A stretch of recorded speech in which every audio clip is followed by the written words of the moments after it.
Oh, there you are, YouTube. Doodle doodle doodle doodle doo. Subscribe if you're interested, but also no pressure. Hey, I think we might do a random ranking today. We're gonna go to my movie collection, pick out 3 movies at random. But what we're gonna do, I'm gonna pick 3 movies that are next to each other, pull those out at random, and then rank those movies based on whatever criteria we come up with. I'll rank them here in the video, but if you'd like to rank them in the comments below, please feel free to do so. And I think normally when I do just pick 3 that are next to each other, just kind of reach back there and do that. But I think I might do it in a unique spot. Just I'm kind of curious what will happen. So I don't know, maybe up high over, maybe in this section or something. Let's see. Let's see what happens. Somewhere around here. 1, 2, 3. All right, let's see if anything unique comes out of that. All right.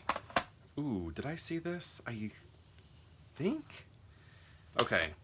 Gosh, I can't remember if I watched this. Is this the Remember Me? Is this the one that ends in the two towers? The Twin Towers in New York? You know what? I can't remember if I've seen this or if I've just heard about it. So I'm gonna not do this one because I don't have much memory of it. So I guess what we'll do, I will just pull one from behind me. Okay, that's good. Okay, here we go. So, where do I want to start? Maybe we'll start with some Reservoir Dogs. Speaking of Reservoir Dogs, I watched Reservation Dogs, and that was a great show. And it felt like very contained, like they knew where things were going to go, or at least, I don't know, I guess it seemed like maybe there was an extra season tacked on, you could argue, but I feel like the extra season was very great, because it shows, like, because the show is about their friend who had died, and they're trying to understand, and they have this like trip that they all wanted to do together, and they want to go and make this trip happen, and then eventually they spoilers, they do make it happen, and that kind of feels like a great conclusion to the show. But I like that there's an extra season that kind of shows like life has to move on, after you lose somebody, life has to move on, and that's where that season goes, and it's really good. So Reservation Dogs, check that out. But this is Reservoir Dogs. Ooh, the 10-year anniversary. Yeah. What has this got? Like 2 discs in it? Sure does. 1, 2. This is kind of what put Tarantino on the map. I think a lot of times we think of Pulp Fiction, which obviously did too, but this did here. And this is, super independent cinema here. It is like bare bones, I feel like, if you're watching it, it's all very just what you can do on a shoestring budget. And I love that story. That I think Quentin tells it, or I don't know where I first heard it. Actually, I think I first heard it from Ben Affleck or Matt Damon. I can't remember, because when they were talking about getting Good Will Hunting made, it was basically once they got Robin Williams attached to it, it opened up the doors to getting the film made, Good Will Hunting. And that's sort of an experience that it seemed like Tarantino had. I think this was something they had heard about or something, and they're like, okay, if we can just get one big actor or something. I don't know, I'm probably telling it terribly, but Tarantino had basically the situation as well with Harvey Keitel. It was like once Harvey Keitel signed on, it was like, all right, we're making this movie. So it's like if you're making like independent cinema, small budget movies, it's if you can get that one actor to sign on, it's like, at least at this time, I don't even know what it's like today, but at this time it was just kind of like, okay, we'll give you the money, we'll help you make this movie, we'll help make all these things happen because you got Harvey Keitel, and he's a name, and if he believes in it, we'll believe in it, that sort of thing. So interesting behind the scenes stuff here, and I haven't gone through all these special features, but I'm sure they are fantastic. Next we have, speaking of, I was just talking about Good Will Hunting, and Kevin Smith is a producer on the movie Good Will Hunting, and Kevin Smith directed this. This is not a part of his Askew-niverse, at least as far as I know. That could be interesting if they like retrofitted it into that.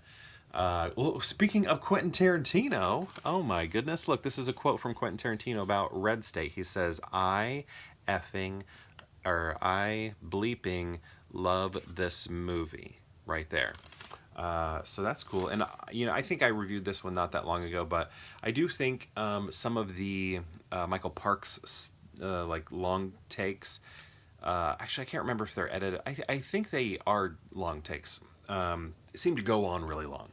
And you kind of get a little, I mean, even though you're watching Michael Parks, legend, everything, you get a little, check the watch here. And I feel like Kevin Smith does that sometimes just because he is in awe of what he is seeing through the camera. And I think he saw that with Michael Parks, because I also remember that with in Tusk with Johnny Depp. Like, the Johnny Depp stuff was just taking forever, and it was just like not good. But I feel like he was like, oh wow, Johnny Depp's in my movie. I want to make sure I have him on camera for a long time. But I also think he's just like, wow, look at this, huge actor in my my movie. This legend, living legend in my movie. I'm gonna make sure he's in the movie. That sort of thing.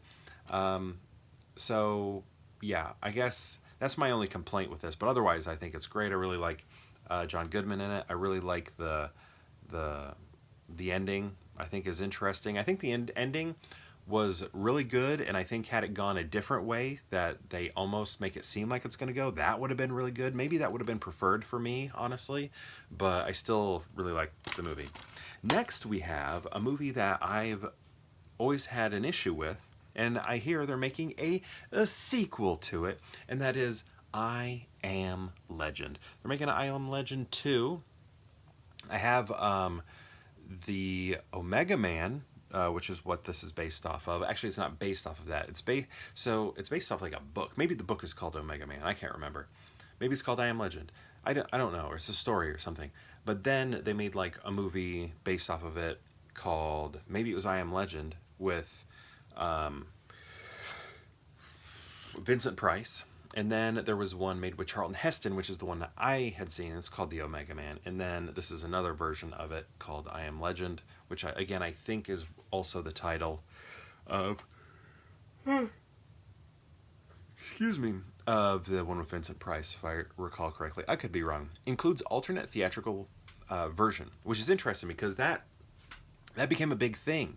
The alternate ending to this became a big thing on the special features of the DVD. Like, everybody was like, well, I like that more. I like that more. And it became, all you youngsters out there, this DVD, with the alternate ending, like, special features used to be a big deal. We'd all watch them and then form opinions, and especially with deleted scenes and alternate endings and things like that. And this one was one that was a big deal and heavily spoken about. And heavily discussed, to the point to the sequel that we're going to get is going to be based off of the alternate ending version of the movie, not the theatrical version of the movie. Isn't that interesting? I think that is really cool. I think that is uh, gosh, what's a better word than brave? Because we're talking about movies here. But a cool thing to do. I like that. But yeah, I've always had an issue with this movie because I don't like the way the infected, or whatever they're called, the sick, the zombies, basically vampire zombies.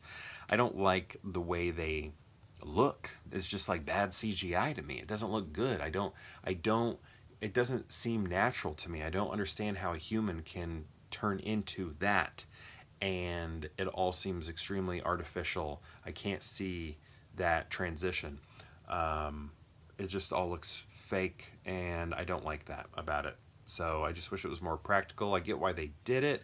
We're playing around with special effects and things like that, learning what we can do at this time, seeing what's possible. But I didn't like it. I didn't like it. But yeah, I'm kind of actually excited about the sequel, about the I Am Legend sequel. But how are we going to rank these? Actually, I think I'm going to rank them just like this, right here. This is the order in which we spoke about them, and I think that's the order that they deserve right here. Reservoir Dogs, number one. Very easy, number one. Not my favorite Tarantino. It's actually pretty low for me when I'm looking at Tarantino movies. Not at the bottom, though. Not at the bottom. but it's probably, I don't know, I'm trying to think, is it third from the bottom? That's probably not right. But you know, middle lower for me, I think, is kind of where that's at.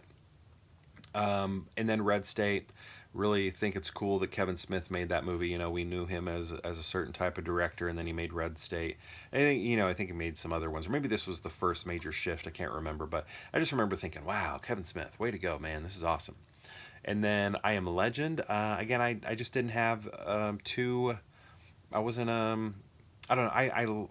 It's like I like a lot of it. Also, the Batman v Superman poster. Hello. That was cool. And it was like the Brandon Routh Superman, who's my, you know, I love Superman Returns. Hot take, maybe. I don't know. Maybe people like it now, but I love Superman Returns. But yeah, this I Am Legend, I can't fully get behind it just because the visuals just kind of bother me.